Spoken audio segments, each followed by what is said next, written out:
want to. If you wanted to do Velcro all the way around there and put Velcro on the material, that's fine. If you want to use tape, the stuff is very cheap. You can use tape.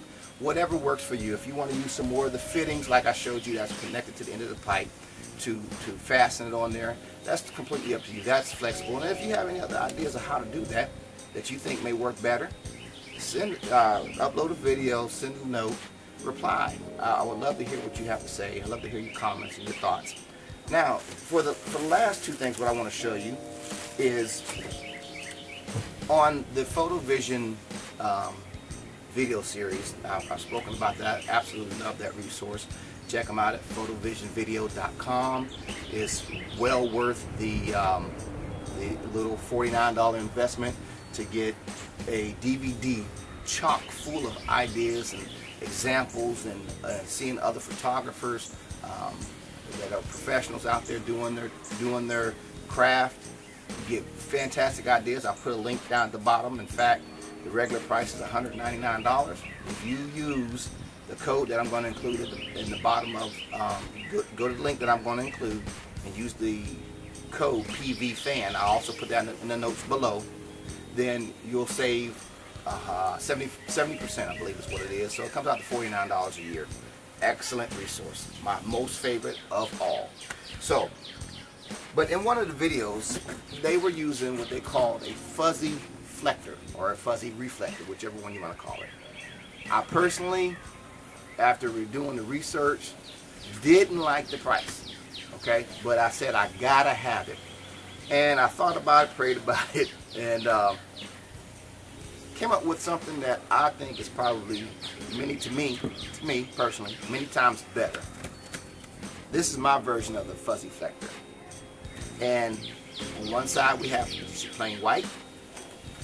On the other side we have a bronze gold or a satin gold. But mine flips over, and I have a black as a gobo. I have satin and gold on one side. They're softer. They provide a softer reflection. And I have white and black. And on this one, I have the highly reflective silver and the highly reflective gold. These are used to me. I use them in tangent with one another. I'll go over how I made them without actually going through every step. I'll just give you an idea, and then you can make it however you want to make it.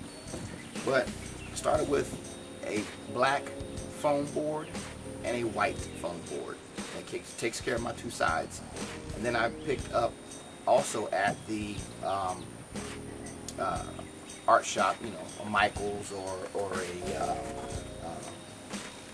Hobby Lobby, 2 sheets that were relatively large of the material, the gold and the silver. You can use any color that you want to. Those are the most popular. You know, the gold or the bronze for warming, and then the silver for kind of cooling and giving you those more pronounced shadows when you would want them. I spray glued them on the back of the material, and I took the gold and I placed it on one of the sides. It could be the black one or it could be on the white one. It doesn't make a difference. And then on the opposing one, so if you put the gold on the black, then you put the silver on the white, so that you have your 4 colors. Then I used duct tape, or you can use Gorilla Tape. I prefer Gorilla Tape because it's tougher. What I did was I went around the trim, okay, to make sure it was fastened very well. And then in the middle, this is where the magic is. I made sure that I laid the duct tape out, the Gorilla Tape, and I left a space between the boards when I laid it on top of the tape, so I had a channel. Okay, I folded the duct tape over in the middle so that it was glued on itself. So that provides the hinge that you see here. Okay. So what that is the tape glued to itself, making a hinge. I made 2 of these. And the reason that I made the 2 is because the satin works better outside when you're dealing with brighter lights. When you're trying to reflect light into a person's face, this satin, this gold satin color, is softer in its reflection. so it's not so harsh in the eyes. Okay, and I'm going to show you in just a moment the differences between the 4 different panels. Okay, the black acts as a gobo.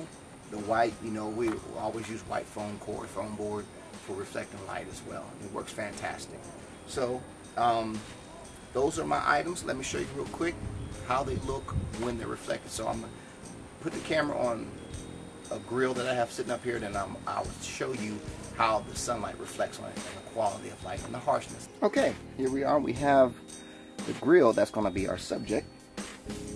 Now, this first reflection you're going to see is the white, and you can kind of see the white coming up there, dealing with a very small area of light coming down to reflect back, but you can kind of see what I'm talking about.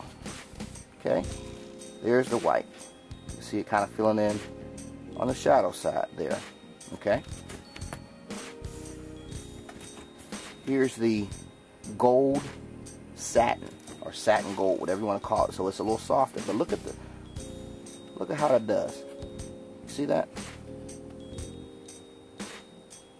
Warms it right up. Now let's go with the silver satin. Look at the light that comes in there. Watch.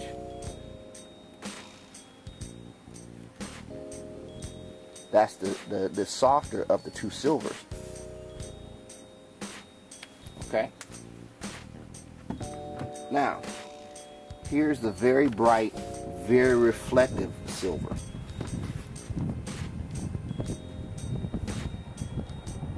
See the difference?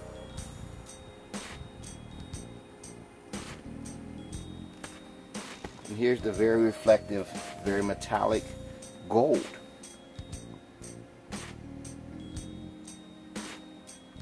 Almost washes it completely away. Now, when I say that I use these 2 in tangent with one another, what I'm saying is I'll use the highly reflective one for a backlight for hair, like a hair light. I don't put it in the client's face. I will show you, here's a little video clip, and you'll see me actually wash my daughter's hair, at the back of her hair. You see how it lights up. Now that's the highly reflective gold. Okay, that's the gold. Now there are times where I want to light the body separate from the face, so I'll use the highly reflective side for the body because it's not in the face if I want to bring light in, or and then I'll use the softer gold for the face so that I don't blind my subjects. So there you are. Those are my cheap shots or do-it-yourself reflectors. Some of my favorite things that I use. I use them on every photo shoot. And there you are. So please leave comments, subscribe, and add me as a friend, all those things. Add your own videos. Let me know how it works for you. If you have any questions, hit me up in the comments below, and I'll answer them as soon as possible. Thanks. We'll talk to you soon. Happy shooting.